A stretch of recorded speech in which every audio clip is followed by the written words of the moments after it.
Hey everyone, welcome to episode 2 of Jumping Into the Unknown with me, your host, Shane Cunningham. Don't know why I did that, but I did. In this episode, we're heading to the land of fame and fortune. We're heading to the Hollywood Hills to soak up the sun while listening to the sea on the sand, also known as La La Land. That's right, we're heading to Los Angeles. 3, 2, 1, let's go. Episode 2 already. Wow. Okay, first of all, I just want to say thank you so much to everyone who downloaded or listened to episode 1, where I talked about fighting fears and how I managed to calm my thoughts and to be comfortable with myself so that I could do what I always wanted to do, which was, I suppose, visit America. LA to be precise, and that's what I want to talk about in this episode. So moving to LA and I suppose the struggles that brought with it. So let me just fill you in some context here. It's 2018, living with my cousins, all is well. I'm just like, I kind of think David Attenborough. All is well, it's 2018 and Shane has moved to Boston in the United States. Okay, I need to stop. I need to learn how to control myself sometimes. Anyway, it's July 2018. I managed to make it to Boston alone, alive, safe and well. Living with my cousins. I've got a few gigs lined up in Boston. I'm just really taking in my surroundings. And I suppose I was enjoying Boston at the time. My best mate from home was out here as well. So, that made things a lot easier. And life was just good, but I knew that it was going to be short term. It was also the first time I'd actually travelled alone as well. So I was obviously nervous, but very, very excited for the few gigs that I had. Living with my cousins, I suppose, at the time reassured me that things were going to be fine, both financially and the fact that I had family close by, But then again, there's only so far you can wing it or milk it, if you like, to the point where you kind of need to have a plan. Not so much a plan, actually, because I never actually had one of those. Those people who know me and know me well will understand that I never had a plan. I've always dived into something with, I suppose, blindfolded. Just trust the process. That's something I'll talk about at the end of the podcast, just trusting the process and not knowing the outcome. Again, something that's very uncharacteristic of me. I talked about it in episode 1. But I suppose you need to know where you're heading at least, or what's next after this. So even though I was having a really cool time in Boston, once I'd finished a few gigs that I had, like new ones were kind of hard found, and I found myself going back to the same clubs and the same bars. Basically, I knew that my time in Boston was coming to an end, like in terms of staying there anyway. My cousins, who I'm extremely grateful for and who looked after me obviously very, very well. After 8 weeks of living with them, they just kind of sat me down and were like, all right, we love having you here and all. That's horrible accent, sorry. We love having you here and all. But what's next for you? Where are you headed? What are you at? I didn't want to overstay my welcome, I suppose. And they were very, very good to let me stay there. So, it was at that point, I suppose, where I knew things had to change. That was probably the lowest point I had been in the States, actually, because I had no car, gigs were running short, even my money was running low and I didn't want to ask anyone for it. So I kind of started to fall into a rut. So at that point, I knew that it was a sign from the universe to just change it up. So I suppose I had to make a decision. I knew home was always going to be there.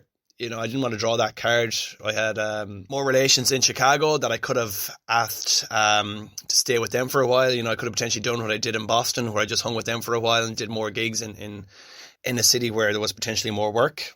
That would have been the safer option, I suppose, the more secure option.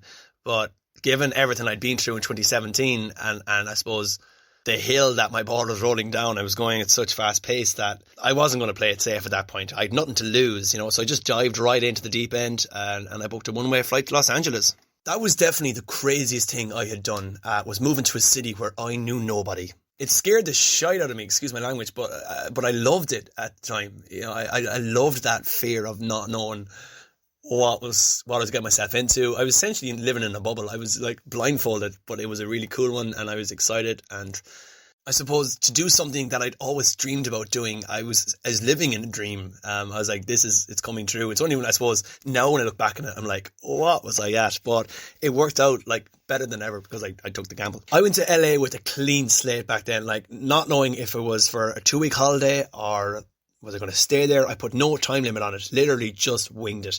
And thankfully it worked out better than I could ever have imagined. Like, with the help of some of the kindest and nicest people that I met along the way. All I knew going there in the first place was that I had 1 week secured on a couch with a friend that I knew vaguely and had met 2 weeks prior to flying in Ireland. Let me tell you this story. This is just bizarre. Like, this is crazy.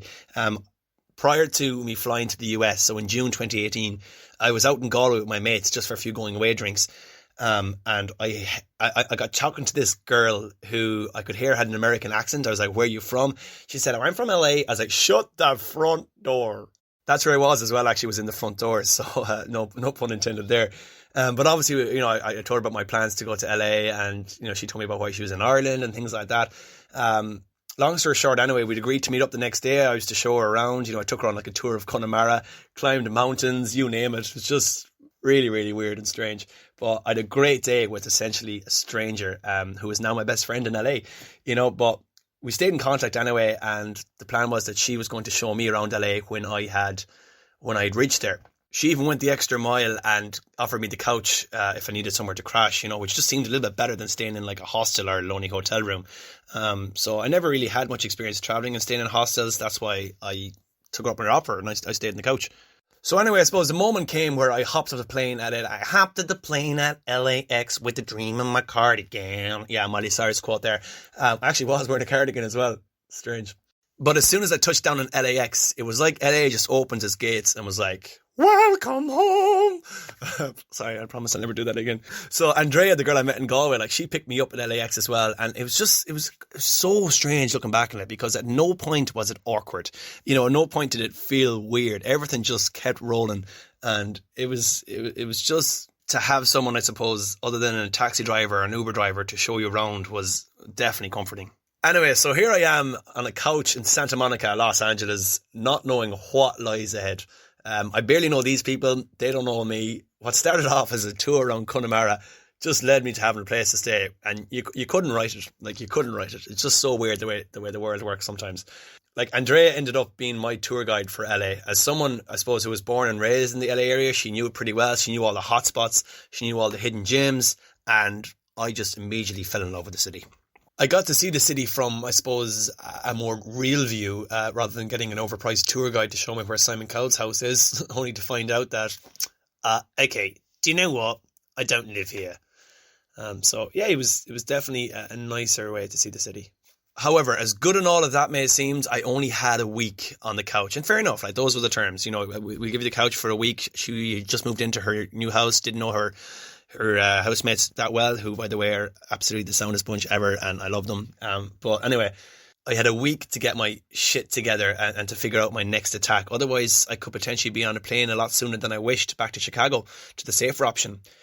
So every night that week, from the night I touched down, every night that week, I was just on my phone. I was reaching out to Irish pages, to groups, to coffee mornings, to the British community, who, by the way, are great and looked after me very well.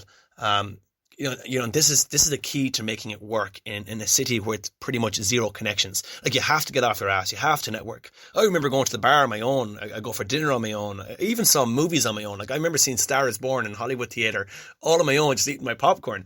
But I got chatting to people afterwards, and I stumbled across a movie premiere who they let me go in and see how things worked. And being Irish helped a lot. On the Irish. LA was everything I had imagined it to be and better. I didn't want it to end, but I knew it could have been short-lived. Just as time was running out, and I swear, looking back at these things, I'm like, there was definitely someone or something somewhere looking over me and guiding me through this experience, because I'm not buttering it up. This is as real and, I suppose, as blunt, if you like, as it got. 2 days before I was due to be off the couch at my friend's place, and don't get me wrong, they weren't like, oh, we don't know you, get the fuck off our couch. It was more like that they were kind enough to let me stay there, so I didn't want to push anything or potentially fall out with anyone. And that's one thing I've learned from all of this, is to keep people on your side. Just don't be a dick. If you're not a dick, you'll get far. But anyway, 2 days before I was essentially homeless in LA, I got a message from the GA page in LA, another LA native woman who was heavily involved with the GA out there. She answered my request about networking and where I could meet people, and I suppose the different venues that I could potentially ask for gigs. I wasn't even worried about a place to stay. That should be my main priority at the time. So looking back on it, it's so bizarre. But I suppose at the time I thought that if I could get a couple of gigs under my belt, and that would allow me to stay around a lot longer and book into a hotel for a couple of days. Anyway, what happened next just blew my mind. So we agreed to meet up in a dive bar in Santa Monica, a bar called Mom's. And I just remember spinning my life story to this girl, who then went on to ask how long I intended to staying in LA. And I was joking. I was like, oh, for as long as it takes to make it. But then I was like, nah, I'm actually staying with a friend until the end of the week. But unfortunately, after that, I've got nowhere else to go, so I'll probably have to move on. I told her how I loved LA, and I kind of wish I could spend longer here. And then she stopped me, and to my amazement, like, she came out with the kindest offer, something I still look back on today, and I'm like, how can I be so lucky to meet someone so kind and so generous? She didn't want me to leave on those circumstances, so instead she said, and I quote, "I have a spare room, you can come stay with me for a month." And I was literally lost for words. For a month? I was like, you're letting someone that you met 10 minutes ago stay in your room. Like, someone who doesn't even know me had already extended my lifespan in LA for another month to help me get on my feet. And she knows how grateful I am for that, so I'm not even going to get into it here. But that was at that point, it was like, wow, I've been given this golden ticket. And the more I look back on the whole thing, like, I truly believe that you attract what you put out.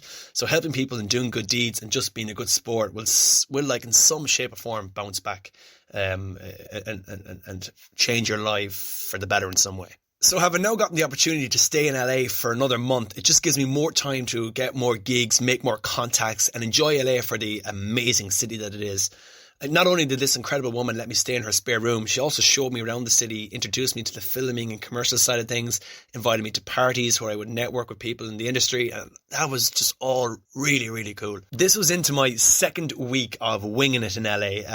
I was like auditioning for everything, a shit ton of stuff, because, you know, you can. And I was auditioning for a slot on the Steve Harvey show, in which I got, and again, like, living in a bubble, absolutely mind blown. Like, everything just kept happening, kept rolling, and excuse the pun, but I was filming it all day long with the crew, and it's just amazing looking back on it, you know. But who would have ever thought that 2 weeks into my LA stay, I'd find myself on national television? Like, you know, I don't know, like, I put that down to a lot of things, but one of the things I do put it down to, I suppose, is the perspective that I always had on LA growing up. Like, you know, the land of the fame, the movies, TV, etc. So I already had this image engraved into my brain that when I got there, and it was just, it actually manifested. I was like, wow, this shit is real. I had always dreamed about doing some sort of kind of TV interview or television or something to do with film in LA, and I didn't care what it was. I didn't really know what it was. I just knew that it evolved around television in LA.